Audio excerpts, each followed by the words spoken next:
મિત્રો, ગ્રહોની માયામાં મારા દરેક વાલા જાતકોનું સ્વાગત. આપ અમને નિહાળી રહ્યા છો ગ્રહોની માયામાં. આજે આપણે વાત કરીશું દૈનિક રાશિ ભવિષ્યની.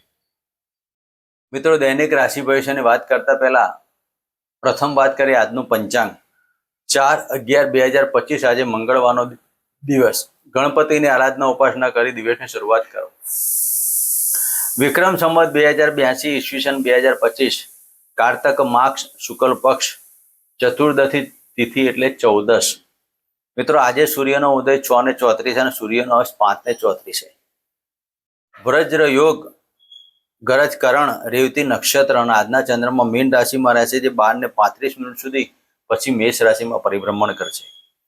આજનો અભિજીત મુહૂર્ત 11:42 થી 12:26 સુધી અને આજના રાહુકાળ 2:49 થી 4:11 સુધી. તો મિત્રો, આ હતું આજનું પંચાંગ ને હવે આપણે વાત કરીશું આજનું ગ્રહ ગોચર. ગુરુદેવ કર્ક રાશિમાં પરિભ્રમણ કરી રહ્યા છે, કેતુ મહારાજ સિંહ રાશિમાં, શુક્ર અને સૂર્યની યુતિ તુલા રાશિમાં અને મંગળ બુધની યુતિ વૃશ્ચિક રાશિમાં, રાહુદેવ કુંભ રાશિમાં અને શનિ ચંદ્રનો વિષયોગ મીન રાશિમાં. બપોર પછી ચંદ્રમાં મેષ રાશિમાં પરિભ્રમણ કરશે. તો આ હતું આજનું પંચાંગ અને હવે આપણે વાત કરીશું આજનું દૈનિક રાશિ ભવિષ્ય. મિત્રો, દૈનિક રાશિ ભવિષ્યની વાત કરતા પહેલા વાત કરીએ કે જે જાતકો ચંદ્ર રાશિ ઉપર આધારિત આ જ્યોતિષ છે, દરેકના નામ ઉપર અને ચંદ્ર રાશિ ઉપર આ જ્યોતિષ સમજવું.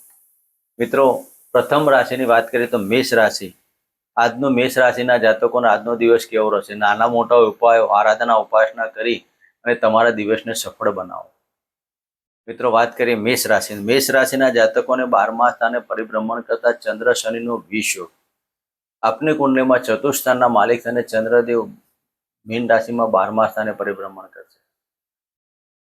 આજનો દિવસની અંદર મન ઉપર એકાગ્રતા સાચવજો. કારણ વગરના ખોટા ખર્ચામાં ના પડતા. મકાન સુખ, વાહન સુખની બાબતોમાં ખૂબ જ સાચવવું. નોકરીની અંદર તમારે તમારા ગુપ્ત શત્રુઓથી આજે સાવધાન રહેવું. આજના દિવસમાં નાણાકીય તકલીફો અને વાણિકીય બાબતોમાં બોલવાની ભાષામાં કંટ્રોલિંગ રાખવું. મનમાં ઉગ્રતા અને ક્રોધ નહીં લાવવો. તો આજના દિવસમાં હનુમાન ચાલીસાના પાઠ કરીને દિવસની શરૂઆત કરાય. મિત્રો, વાત કરીશું વૃષભ રાશિની. વૃષભ રાશિના જાતકોને લાભ સ્થાને પરિભ્રમણ કરતા શનિ ચંદ્રનો વિષયોગ.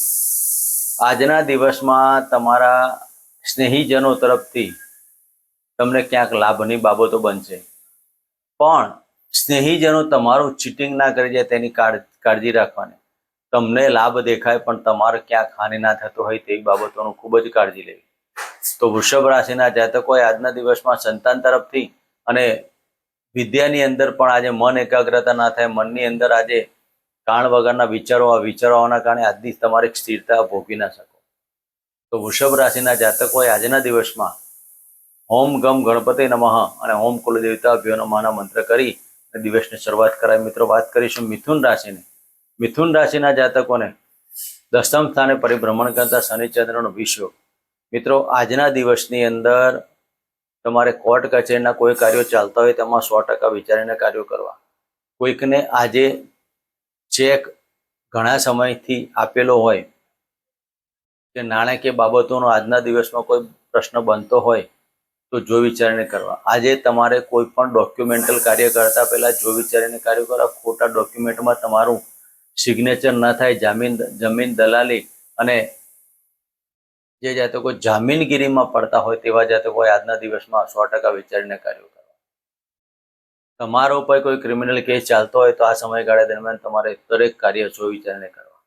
માટે આજના દિવસમાં તમારે ઓમ નમઃ ભગવતે વાસુદેવાય સાથે ઓમ બૃહસ્પતિ નમઃ અને ઓમ શમ શનિચરાયના મંત્ર કરવા. મિત્રો, વાત કરીશું કર્ક રાશિ. કર્ક રાશિના જાતકોને ભાગ્ય સ્થાને પરિભ્રમણ કરતા શનિચંદ્રનો વિષયોગ. મિત્રો, આજના દિવસમાં તમારી મનની અંદર અલગ અલગ પ્રકારના વિચારો આવશે. શેખ ચલ્લી પ્રમાણેના વિચારો આવે. તમારું ધારેલું ન થવાના કારણે તમારા મનમાં ઉગ્રતા અને આવેગ આવવાની બાબતો પણ બની શકે છે. તો આજના દિવસમાં તમારા વાણી ઉપર તો સંયમ રાખવાનો, મનની ઉપર ખૂબ બને ત્યાં સુધી એકાગ્રતા જાળવવાની.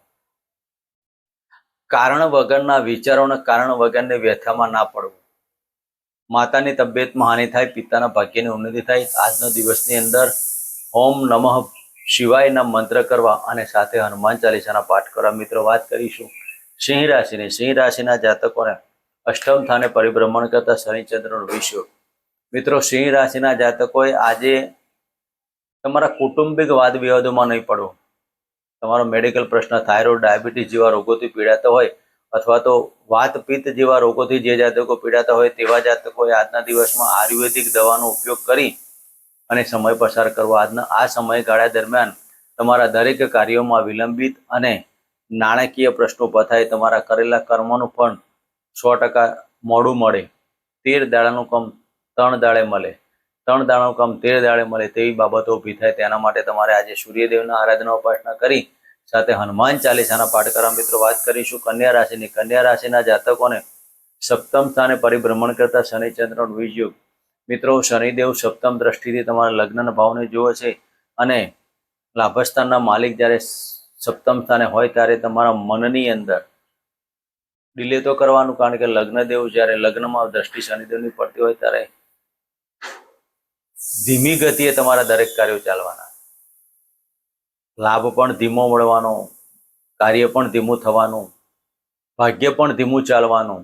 તો આજના દિવસમાં લાભ મેળવવા માટે ઓમ નમઃ શિવાયના મંત્ર સાથે ઓમ રાહવેના મંત્ર કરવા. મિત્રો વાત કરીશું તુલા રાશિની. તુલા રાશિના જાતકોને છઠ્ઠા સ્થાને પરિભ્રમણ કરતા શનિચંદ્રનો વિષયો. આજના દિવસમાં તુલા રાશિના જાતકોએ જે કોઈ સરકારી ક્ષેત્રે, રાજકીય ક્ષેત્રે અથવા તો પબ્લિસિટીના કાર્યો કરવા માંગતા હોય, પબ્લિકમાં કાર્યો કરવા માંગતા હોય, વાણિકીય કાર્યો, એકાઉન્ટના લગતા કાર્યો કરતા હોય તેવા જાતકોને આજે લાભની બાબતો ગણી શકે છે. જે જાતકો એકાઉન્ટ ડિપાર્ટમેન્ટ કે બેંકમાં નોકરી કરતા તેવા જાતકો આ સમયગાળામાં થોડીક કાળજી લેવાની. તમારાથી કોઈ મોટી ગોલમાલ કે નાણાકીય પ્રશ્નો ઊભો ના થાય તેની કાળજી લેવાની. તેના માટે તમારે આજે હોમ કુલ દેવતાભ્યો નમઃ અને હોમ શમ શનિચરાય નમઃના મંત્ર કરવા. મિત્રો વાત કરીશું વૃશ્ચિક રાશિની. વૃશ્ચિક રાશિના જાતકોને પંચમ સ્થાને પરિભ્રમણ કરતા શનિચંદ્રનો વિષયો. ખાવા પીવામાં ધ્યાન રાખજો. પેટને લગતા રોગો, હાઇપર એસિડિટી અને માનસિક ટેન્શન, મનની અંદર ભાગ્યની ઉન્નતિ ના થવાના કારણે ટેન્શન ઊભા થાય. તો આ સમયગાળા દરમિયાન તમારા દરેક કાર્યો સફળતાવાળા બનાવવા માટે ગણપતિની આરાધના, હનુમાન ચાલીસાના પાઠ કરીને દિવસની શરૂઆત કરો. મિત્રો વાત કરીશું ધન રાશિની. ધનુ રાશિના જાતકોને ચતુર્થ સ્થાને પરિભ્રમણ કરતા શનિચંદ્રનો વિષય. મકાન સુખ, વાહન સુખની બાબતોમાં આજે સાચવો. તમારા વ્હીલ વારસો પ્રોપર્ટીના કોઈ કાર્યો કરવા હોય, જમાનદીના કાર્યો કરવા, તો તેમાં આજે તમારા દરેક કાર્યો વિલંબિત બનશે. શત્રુઓ તમારા પીછે પડશે અને શત્રુઓ પીછે પડવાના કારણે દરેક કાર્યો તમારા ડિલે થવાના કારણે તમારું માનસિક ટેન્શન ઊભા થાય. તો આજના દિવસમાં તમારા ઓમ બૃહસ્પતિ નમઃ અને હનુમાન ચાલીસાના પાઠ કરવા. મિત્રો વાત કરીશું મકર રાશિની. મકર રાશિના જાતકોને ત્રીજા સ્થાને પરિભ્રમણ કરતા શનિચંદ્રનો વિષયો. મિત્રો આજના દિવસમાં પતિ પત્નીની બાબતોમાં મેડિકલ પ્રશ્નો ઊભો ન થાય તેની કાળજી સાથે માતાની તબિયતમાં પણ આકસ્મિક તમારું ધનના નાણાકીય ખર્ચ ઊભો ન થાય તેની કાળજી લેવાની. નાના ભાઈ બહેનો સાથે વાદ વિવાદ નહીં કરવું. નાની મુસાફરી કરતા પહેલા આજે સાચવવું. આજે મકર રાશિના જાતકોએ ભાગ્યની ઉન્નતિની જગ્યાએ આજે હાનિ ન થાય તેની કાળજી લેવી. તો મકર રાશિના જાતકોએ હનુમાન ચાલીસાના પાઠ અને હોમ શમ શનિચરાય નમઃના મંત્ર કરવા. મિત્રો વાત કરીશું કુંભ રાશિની.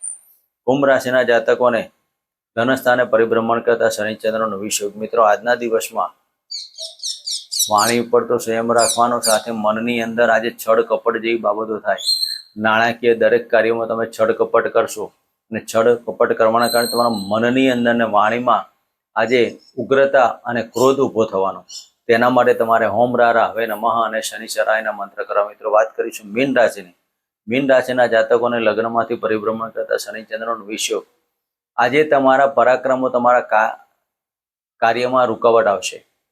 તમારા દરેક પરાક્રમો પાછળ તમારા પત્ની ડિસ્ટર્બન્સ કરશે. પાર્ટનરશિપના ધંધા કરતા હોય તેમાં પણ આજે પ્રોબ્લેમ ઊભા થાય. આજના દિવસમાં પ્રેમની ઉગલો હોય તો પ્રેમના તમારે નાની મોટી બાબતો ઊભી થાય. વય મનસ્ય ઊભું થવાના કારણે આજે પતિ પત્ની વચ્ચે અને પ્રેમમાં નાની મોટી તકરારો ઊભી થાય અને તેના માટે તમારે આજે હોમ બૃહસ્પતિ નમઃ અને હોમ શમ શનિચરાય નમઃ મંત્ર કરો. મિત્રો આજનું દૈનિક રાશિ ભવિષ્ય ફરી મળીશું આ જ ચેનલમાં આ જ જગ્યાએ. જય માતાજી, જય શ્રી કૃષ્ણ.